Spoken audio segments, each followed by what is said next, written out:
शिव के विवाह का उपसंहार। उनके द्वारा दक्षिणा वितरण, वर वधू का कोहबर और वासभवन में जाना, वहाँ स्त्रियों का उनसे लोकाचार का पालन कराना, रति की प्रार्थना से शिव द्वारा काम को जीवन दान एवं वर वरदान, वर वधू का एक दूसरे को मिष्टान भोजन कराना और शिव का जनवासे में लौटना। ब्रह्मा जी कहते हैं, नारद तदनंतर मेरी आज्ञा पाकर महेश्वर ने ब्राह्मणों द्वारा अग्नि की स्थापना करवाई और पार्वती को अपने आगे बिठाकर वहाँ ऋग्वेद, यजुर्वेद तथा सामवेद के मंत्रों द्वारा अग्नि में आहुतियाँ दी। तात उस समय काली के भाई मैनाक ने लावा की अंजलि दी और काली तथा शिव दोनों ने आहुति देकर लोकाचार का आश्रय ले प्रसन्नता पूर्वक अग्निदेव की परिक्रमा की। नारद तदनंतर शिव की आज्ञा से मुनियों सहित मैंने शिव विवाह का शेष कार्य प्रसन्नता पूर्वक पूरा किया। फिर उन दोनों दंपति के मस्तक का अभिषेक हुआ। ब्राह्मणों ने उन्हें आदर पूर्वक ध्रुव का दर्शन कराया। तत्पश्चात हृदयालंबन का कार्य हुआ। फिर बड़े उत्साह के साथ स्वास्तिक वाचन किया गया। इसके बाद ब्राह्मणों की आज्ञा से शिव ने शिवा के सिर में सिंदूर दान किया। उस समय गिरिजानंदिनी उमा की शोभा अद्भुत और अवर्णीय हो गई। फिर ब्राह्मणों के आदेश से शिव दंपति एक आसन पर विराजमान हो भक्तों के चित्त को आनंद देने वाली उत्तम शोभा पाने लगे। मुने तदनंतर अद्भुत लीला करने वाले उन 9 दंपति ने मेरी आज्ञा पाकर अपने स्थान पर आ शस्त्र व प्राशन किया। इस प्रकार विधि पूर्वक उस वैवाहिक यज्ञ के पूर्ण हो जाने पर भगवान शिव ने मुझ लोक स्रष्टा ब्रह्मा को पूर्ण पात्र दान किया। फिर शंभु ने आचार्य को गोदान किया। मंगलदायक जो बड़े बड़े दान बताए गए हैं वे ही सहर्ष संपन्न किए। तत्पश्चात उन्होंने बहुत से ब्राह्मणों को पृथक पृथक 100 सुवर्ण मुद्राएं दी, करोड़ों रत्न दान किए और अनेक प्रकार के द्रव्य बांटे। उस समय सब देवता तथा दूसरे दूसरे चराचर जीव मन में बड़े प्रसन्न हुए और जोर जोर से जय जयकार की ध्वनि होने लगी। सब और मांगलिक शब्द और गीत होने लगे। वाद्यों की मनोहर ध्वनि सबके आनंद को बढ़ाने लगी। इसके बाद श्री विष्णु में देवता ऋषि तथा अन्य सब लोग गिरिराज से आज्ञा ले बड़ी प्रसन्नता के साथ शीघ्र ही अपने अपने डेरे में चले आए। उस समय हिमालय नगर की स्त्रियां आनंद मग्न हो शिव और पार्वती को लेकर कोहबर में गईं। वहां उन सब ने आदर पूर्वक वर वधू लोकाचार का संपादन कराया। उस समय सब और परमानंददायक महान उत्साह छा रहा था।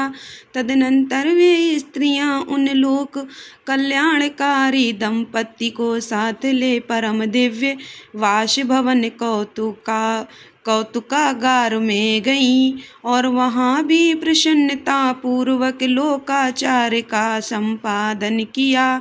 इसके बाद गिरिराज के नगर की स्त्रियों ने समीप आकर मंगल कृत करके उन 9 दंपति को केलिगृह में पहुँचाया और जय ध्वनि करती हुई उनके गठबंधन की गांठ खोलने आदि का कार्य संपन्न किया।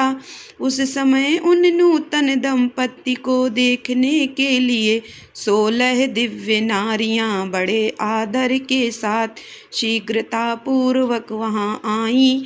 उनके नाम इस प्रकार हैं: सरस्वती, लक्ष्मी, सावित्री, गंगा, अदिति, शची, लोपामुद्रा, अरुंधति, अहल्या, तुलसी, स्वाहा, रोहिणी, पृथ्वी, शतरूपा, संज्ञा तथा रति, ये देवांगनाएं तथा मनोहारिणी देवकन्या, नागकन्या और मुनिकन्या भी वहां आ पहुंची। वहां जितनी स्त्रियां उपस्थित थीं उन सब की गणना करने में कौन समर्थ है। उनके दिए हुए रत्नमय सिंहासन पर भगवान शिव प्रसन्नता पूर्वक बैठे। उस समय उन्होंने शिव से नाना प्रकार की विनोदपूर्ण बातें कहीं। तदनंतर प्रसन्नचित हुए महेश्वर ने अपनी पति के साथ मिष्टान भोजन और आचमन करके कपूर डाला हुआ पान खाया। इस अवसर पर अनुकूल समय जान प्रसन्न हुई रति ने दीनवत्सल भगवान शंकर से कहा, भगवान पार्वती का पाणी ग्रहण करके आपने अत्यंत दुर्लभ सौभाग्य प्राप्त किया है। बताइए मेरे प्राणनाथ को, जो सर्वथा स्वार्थ रहित थे, आपने क्यों भस्म कर डाला। अब यहाँ मेरे पति को जीवित कीजिए और अपने अंतःकरण में काम संबंधी व्यापार को जगाइए। आपको और मुझको जो समान रूप से वियोग जनित संताप प्राप्त हुआ है उसे दूर कीजिए। महेश्वर, आपके इस विवाहोत्सव में सब लोग सुखी हुए हैं, केवल मैं ही अपने पति के बिना दुख में डूबी हुई हूँ। देव शंकर प्रसन्न होइए और मुझे सनात कीजिए। दीन बंधो परम प्रभु, अपनी कही हुई बात को सत्य कीजिए। चराचर प्राणियों सहित तीनों लोकों में आपके सिवा दूसरा कौन है जो मेरे दुख का नाश करने में समर्थ हो। ऐसा जानकर आप मुझ पर दया कीजिए। दीनों पर दया करने वाले नाथ, सबको आनंद प्रदान करने वाले, अपने इस विवाहोत्सव में मुझे भी उत्सव संपन्न बनाइए। मेरे प्राणनाथ के जीवित होने पर ही अपनी प्रिया पार्वती के साथ आपका सुंदर विहार परिपूर्ण होगा, इसमें संशय नहीं है। सर्वेश्वर, आप सब कुछ करने में समर्थ हैं, क्योंकि आप ही परमेश्वर हैं। यहाँ अधिक कहने से क्या लाभ। सर्वेश्वर, आप शीघ्र मेरे पति को जीवित कीजिए। ऐसा कहकर रति ने गांठ में बंधा हुआ कामदेव के शरीर का भस्म शंभु को दे दिया और उनके सामने हाँ नाथ कहकर रोने लगी। रति का रोदन सुनकर सरस्वती आदि सभी देवियां रोने लगी और अत्यंत दीन वाणी में बोली, प्रभु आपका नाम भक्त वत्सल है, आप दीन बंधु और दया के सागर हैं, अतः काम को जीवन दान दीजिए और रति को उत्साहित कीजिए। आपको नमस्कार है। ब्रह्मा जी कहते हैं, नारद, उन सब की यह बात सुनकर महेश्वर प्रसन्न हो गए। उन करुणा सागर प्रभु ने तत्काल ही रति पर कृपा की। भगवान शूलपाणि की अमृतमयी दृष्टि पड़ते ही पहले जैसे रूप, वेश और चिन्ह से युक्त अद्भुत मूर्तिधारी सुंदर कामदेव उस भस्म से प्रकट हो गया। अपने पति को वैसे ही रूप, आकृति, मंद मुस्कान और धनुष बाण से युक्त देख रति ने महेश्वर को प्रणाम किया। वह कृतार्थ हो गई। उसने प्राणनाथ की प्राप्ति कराने वाले भगवान शिव का अपने जीवित पति के साथ हाथ जोड़कर बारंबार स्तवन किया। पत्नी सहित काम की हुई स्तुति को सुनकर दया हृदय भगवान शंकर अत्यंत प्रसन्न हुए और इस प्रकार बोले। शंकर जी ने कहा, मनोभव पत्नी सहित तुमने जो स्तुति की है उससे मैं बहुत प्रसन्न हूँ। स्वयं प्रकट होने वाले काम तुम वर मांगो, मैं तुम्हें मनवांछित वस्तु दूंगा। शंभु का यह वचन सुनकर कामदेव महान आनंद में निमग्न हो गया और हाथ जोड़े मस्तक झुकाकर गदगद वाणी में बोला। कामदेव ने कहा, देव देव महादेव करुणा सागर प्रभो, यदि आप मुझ पर प्रसन्न हैं तो मेरे लिए आनंददायक होइए। प्रभो, पूर्व काल में मैंने जो अपराध किया था उसे क्षमा कीजिए। स्वजनों के प्रति परम प्रेम और अपने चरणों की भक्ति दीजिए। कामदेव का यह कथन सुनकर परमेश्वर शिव प्रसन्न हो बोले, बहुत अच्छा। इसके बाद उन करुणानिधि ने हंसकर कहा, महामते कामदेव, मैं तुम पर प्रसन्न हूँ। तुम अपने मन से भय को निकाल दो।